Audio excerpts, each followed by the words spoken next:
Hi, I'm Deborah Roth from Spirited Living, and I am thrilled to be back here again this month in collaboration with the Wellness Universe to create another spiritual energy theme video for you. If you have not checked out the Wellness Universe, if you're watching this perhaps on my YouTube channel, definitely go to thewellnessuniverse.com. And there you will find just a really amazing array of wonderful wellness practitioners and resources and ideas and videos, you name it. It really is a terrific community that I've been involved with for the last year and a little bit, and a couple months. And if you are watching it here at the Wellness Universe, you will see that there's a little written description of what these spiritual energy themes are that we're doing together every month. And basically, how it works is that we're drawing on the cosmos, we're drawing on the astrological theme each month of where the sun is. Now, if you know me, you know that I'm a real moon mama. I've been facilitating new moon circles and full moon meditations for the last 20-something years. And this is a little bit different. What we're playing with is looking at the energy of where the sun is for this period of time. And right now, we are what I call in the Aries season. So each month, the sun changes sign anywhere from the 18th to the 22nd of the month.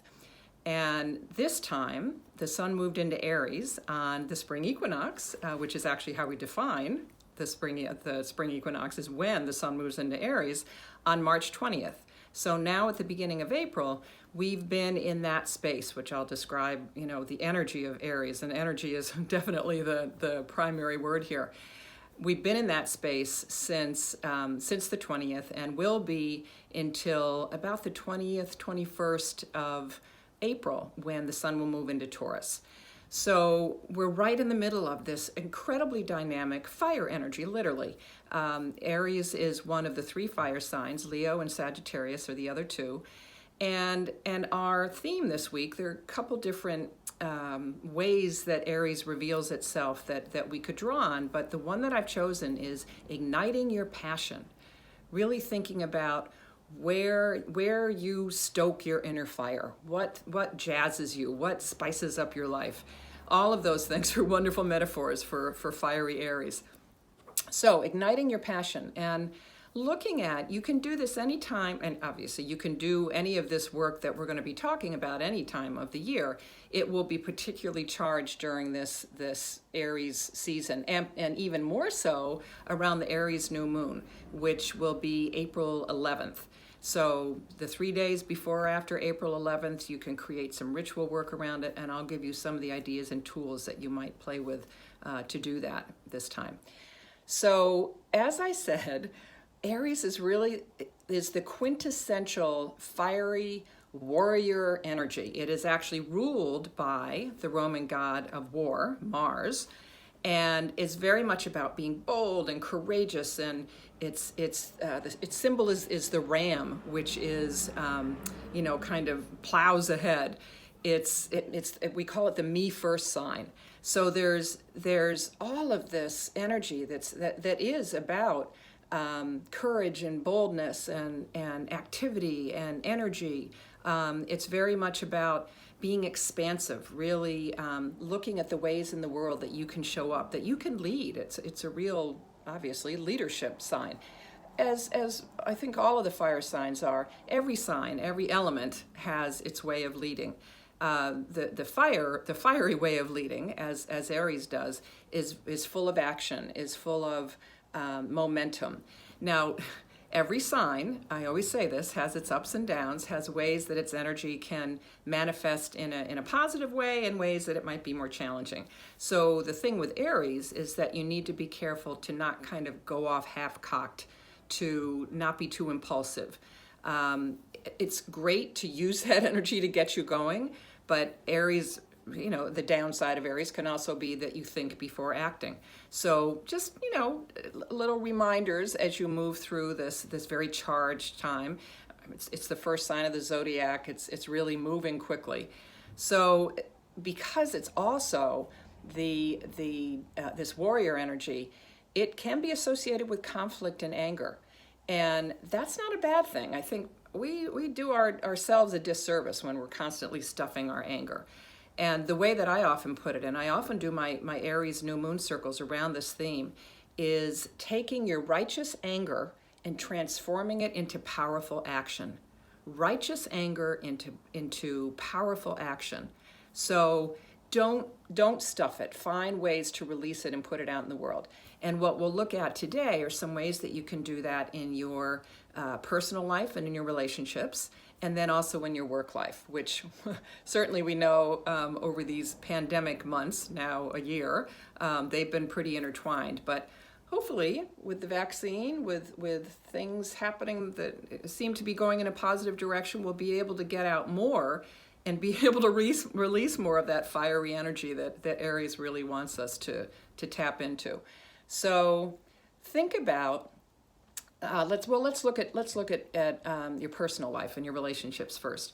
Think of the things that you maybe have had to dampen down, the things that you weren't able to do over the last year, that now things are opening up, things are expanding. Another piece of that Aries energy, and maybe go out and start to do those. Or look for ways to do them differently. My women's chorus in New York City, which is definitely one of my passions, we're mourning that we haven't not been able to sing in person together, but we've continued virtually. So look for things that you can do. Maybe you haven't been able to get to the gym, although those are opening up now too, or there are online classes that you could use to embrace maybe one of the warrior modalities, one of the warrior disciplines. So just a beginner thing, take an online class on Kung Fu or on Tai Chi is slower, but it's still considered, I think, a warrior thing. But karate is another big one. So look at ways to really move your body, because that's always an important release of energy, which can build up during this fiery Aries time. With your family, go on hikes, take off to the great outdoors, and really get everybody in action. Apparently, the visitors have what's the phrase?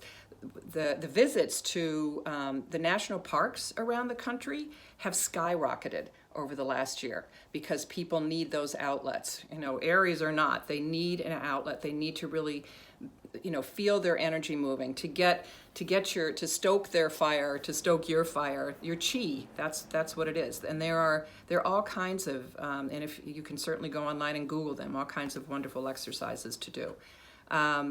You could participate in social action events, using that idea of something that you're passionate about and transforming it into righteous action.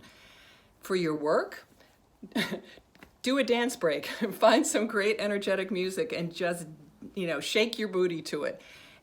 Especially important because we've been trapped in front of screens, more screens than usual, longer than ever before. So be sure that you really get your chi, get your energy moving.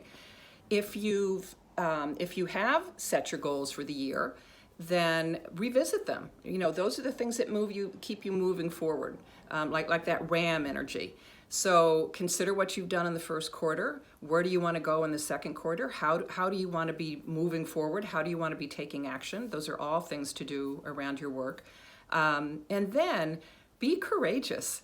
And if you're self-employed, maybe start some project that you've been a little worried about or a little scared to do. Or if you're working with someone, bring up something to your boss that's been percolating in your mind, and just be bold, be courageous, be that Aries Ram without being too much of a warrior, and bring that to light in whatever way you can. So just a bunch. We just do this very quickly here and giving you a lot of ideas and a lot of different directions to go towards in this Aries time. So I would just invite you to take a moment and think about and continue to do this after we sign off here. just allow yourself to breathe into your inner fire. Breathe into that core of chi that's within all of us. And imagine your breath stoking that fire, just like we stoke with bellows a fire or a flame. And allow yourself to stoke that inner flame of creativity, of passion, of activity, of energy. And then let those ideas flow that will propel you forward to take action during this very powerful time. Let me know how it goes. Would love to hear what you do in terms of igniting your passion, transforming your righteous anger into whatever it looks like, into really powerful action. And then come back next month where we'll take a whole other direction as the sun moves into Taurus and we'll be honoring our bodies. Thanks so much for playing with me today in this powerful, fiery, passionate energy. Bye for now.